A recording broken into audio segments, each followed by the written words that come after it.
Hello people, నమస్తే. ఇది December 2023 video. మేమైతే అప్పుడు తిరుపతి వెళ్ళాము. ముందు చాలా వీడియోస్ అయితే పెట్టాను. ఎక్కడెక్కడికి వెళ్ళాలి, రూమ్ ఎలా బుక్ చేసుకోవాలి తిరుపతిలో, ఇవన్నీ కూడా ఒకసారి ఛానల్లోకి వెళ్ళి చెక్ చేసేయండి. మేమైతే లిటరలీ లైన్లోకి 5కి వెళ్ళామన్నమాట. టైం గడుస్తూనే ఉంది. అసలు లైన్ కదలలేదు. ఆ షెడ్ కింద అలానే కూర్చోపెట్టి ఉంచేశారు. చాలామంది చిన్నపిల్లలు ఉన్నారు, పెద్దవాళ్ళు ఉన్నారు. కనీసం తాగడానికి కానీ తినడానికి కానీ ఏం లేవు. మనం కొనుక్కుందామన్నా కూడా పక్కన ఏం లేవన్నమాట. అంత దారుణంగా ఉన్నది. అందులోనే డిసెంబరు, చలి. ఇంకా స్వెటర్ తెచ్చుకున్నాం కాబట్టి లక్కీగా స్వెటర్ అయితే వేసుకున్నా. 10:30కి లైన్ కదిలింది. బయటకు వచ్చేసరికి 1 అయ్యింది. ఇంకా లడ్డూలు తీసుకొని రూమ్కి అయితే వెళ్ళిపోయాం.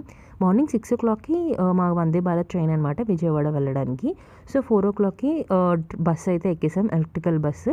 కొండపై నుండి రేణిగుంట రైల్వే స్టేషన్ వరకు అనమాట. బస్సులో అయితే ఎవ్వరూ లేరు.